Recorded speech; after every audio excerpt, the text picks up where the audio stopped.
13 जून 1981 France की राजधानी Paris में बनी एक झील जिसका नाम लेक इन फायर था। वहां पर एक बुजुर्ग कपल घूम रहा था कि तभी उनकी नजर पड़ी कि एक एशियाई मूल का आदमी टैक्सी लेकर वहां पर पहुंचता है। जिसके बाद वो नीचे उतरा। उसे देखकर उन दोनों को थोड़ा अजीब सा लग रहा था। वो एक तो उसकी हाइट बहुत ही ज्यादा कम थी और एक उसके हाथ पैर भी बहुत ही ज्यादा पतले थे। और उसने टैक्सी में से 2 बड़े बड़े बैग उतारे और उन बैगों को लेकर वो झील की साइड जाने लगा। और देखते ही देखते वो एकदम से गायब हो गया।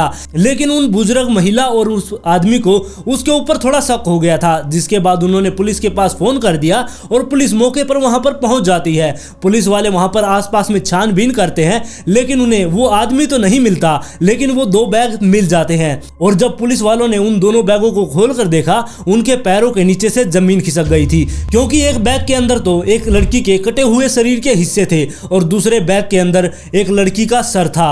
और उस लाश को देखकर पुलिस वाले एकदम से चौंक गए थे कि कौन हो सकता है जो यहाँ पर इस लाश को यहाँ पर फेंक गया और ये मरने वाली लड़की थी कौन। तो आइए जानते हैं इस केस को पूरी तरह से। नमस्कार दोस्तों, मैं हूं अंकित और आज मैं फिर से हाजिर हूं आप सब लोगों के लिए एक और क्राइम स्टोरी लेकर। अगर आप इस चैनल पर पहली बार आए तो वीडियो को लाइक एंड शेयर जरूर करें और चैनल को भी सब्सक्राइब कर ले। तो चलिए चलते हैं आज के एक और इंटरेस्टिंग एपिसोड पर।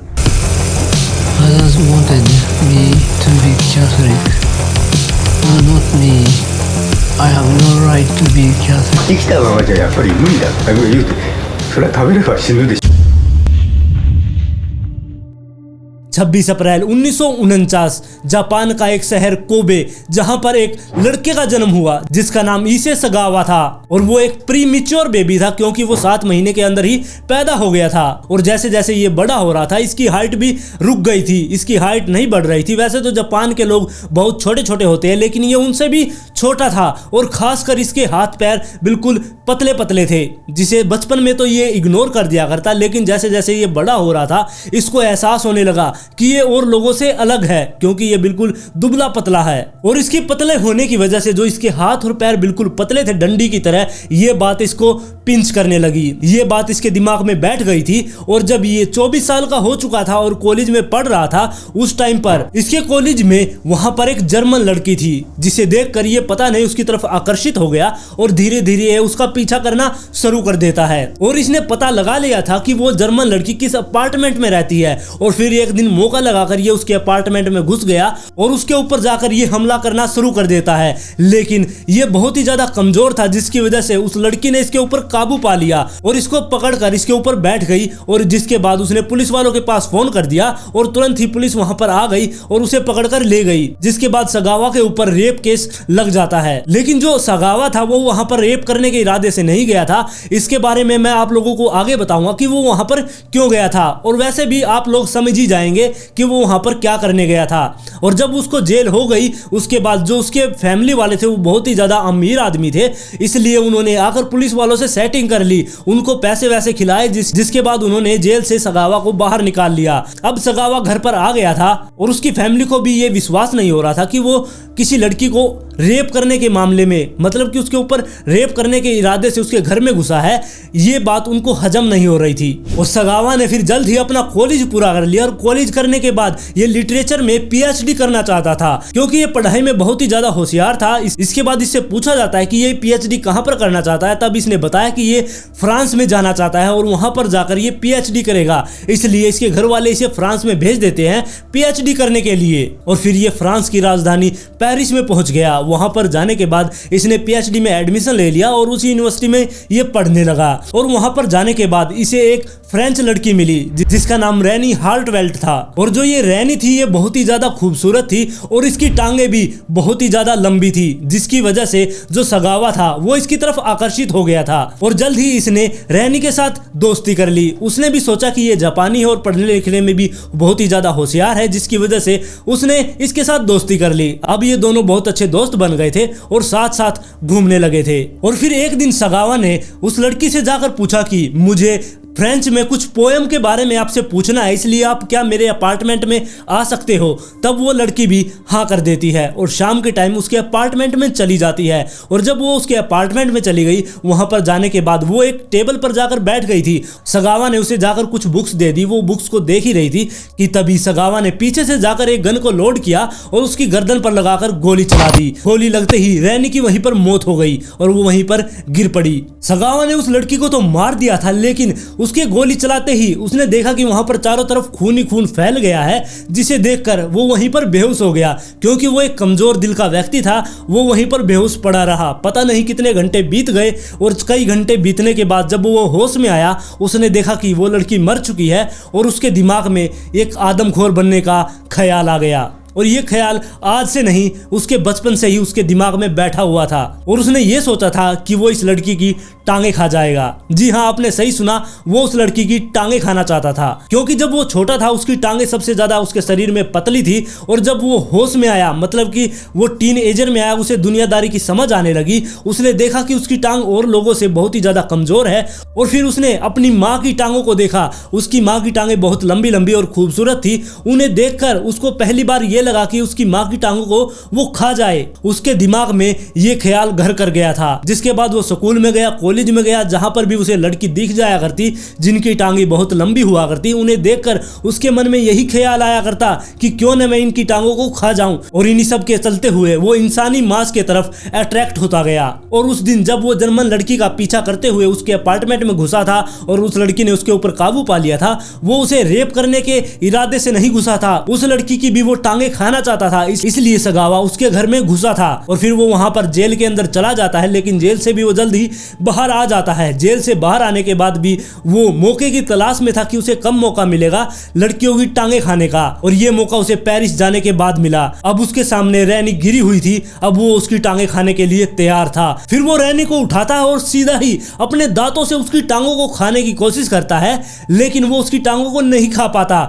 जिसके बाद वो अपने मुंह हाथ धोता है, अपने कपड़े चेंज करता है और घर से बाहर निकल जाता है। घर से बाहर निकलने के बाद वो एक दुकान में गया और वहां से वो बूचर नाइफ लेकर आया। बूचर नाइफ लेकर वो वापस से घर के अंदर आया और आकर उसने उस लाश के टुकड़े करने शुरू कर दिए। और रैनी के टुकड़े करने से पहले उसने उसके साथ रेप भी किया। रेप करने के बाद वो उसके टुकड़े टुकड़े कर लेता है और बाकियों को वो फ्रिज में भी रख देता है। और अगले 2 दिन तक वो उसके लाश के टुकड़ों को खाता रहा। और जब वो उसका पेट भर गया, मतलब कि उसको लाश को खा खा कर जब उसका मन भर गया, बाकी के जो उसके शरीर के हिस्से थे, उसके कपड़े थे, उन सबको वो बैग में भरता है और उस लेक पर जाकर फेंक देता है। और वहां पर 2 बुजुर्ग महिला और एक आदमी ने उसे देख लिया था। जिसके बाद पुलिस वाले वहां पर आ जाते हैं और वहां पर छानबीन शुरू कर देते हैं। और पुलिस वालों को वहां पर 2 बड़े बड़े बैग मिलते हैं जिनके अंदर एक लड़की की लाश थी। इसके बाद पुलिस वालों ने उस बुजुर्ग दंपत्ति से पूछताछ शुरू कर दी। अब बुजुर्ग दंपत्ति को इतना कुछ पता नहीं था उस लड़के के बारे में, उन्हें इतना ज्यादा उसका चेहरा दिखाई नहीं दिया, लेकिन उनको यह पता था कि वो एक एशियाई मूल का व्यक्ति था। और उन्होंने ये भी बता दिया कि वो एक टैक्सी के अंदर आया था और उस टैक्सी कंपनी का नाम भी बता दिया। जिसके बाद पुलिस वाले उस टैक्सी कंपनी से कांटेक्ट करते हैं और वहां पर पहुंच जाते हैं। और काफी मशक्कत के बाद उनको पता चल जाता है कि वहां पर कौन सा ड्राइवर था जो एक शख्स को वहां पर यानी कि फायर इन लेक के पास छोड़कर गया था। जिसके बाद पुलिस वाले उस शख्स से बात करते हैं और उसने बताया कि एक एशियाई मूल का व्यक्ति था जिसे वो एक अपार्टमेंट से उठाकर लेकर आया था। और उसने बताया कि मैंने उससे पूछा भी था कि ये 2 बड़े बड़े बैग है, क्या इनके अंदर लाश है, लेकिन उसने हंसकर कहा कि इनके अंदर किताबें हैं और मुझे कुछ काम है इसलिए मैं वहां पर लेकर जा रहा हूं, इसलिए मैंने कुछ ज्यादा पूछा नहीं। जिसके बाद वो ड्राइवर उन पुलिस वालों को उस अपार्टमेंट तक लेकर जाता है और वहां पर जाने के बाद पुलिस वालों को ज्यादा मशक्कत नहीं करनी पड़ी, क्योंकि उस अपार्टमेंट में जहां पर वो रहा करता वहां पर सिर्फ एक ही एशियाई मूल का व्यक्ति रहा करता। जिसके बाद सीधे ही पुलिस वाले उसके घर में चले जाते हैं और वहां पर देखते हैं कि सामने सगावा था। और सगावा भी पुलिस वालों को देखकर घबराता नहीं है, वो बिल्कुल चुपचाप बिल्कुल उनके सामने खड़ा रहता है। अब पुलिस वाले उस घर के अंदर घुस चुके थे और वो चारों तरफ उसकी छानबीन कर रहे थे। और जब वो किचन में गए, उन्होंने फ्रिज खोला, उसके अंदर एक इंसान के शरीर के टुकड़े पड़े हुए थे। जिसके बाद वे समझ गए कि ये उसी लड़की के टुकड़े हैं। जिसके बाद पुलिस वाले उसे गिरफ्तार कर लेते हैं और वहां से लेकर चले जाते हैं और उससे पूछताछ भी शुरू कर देते हैं। और सगावा ने बताया कि जी हाँ, मैंने ही उसे मारा है और 2 दिन तक मैंने उसे खाया भी है। ये बात सुनने के बाद पुलिस वाले एकदम से चौंक गए थे।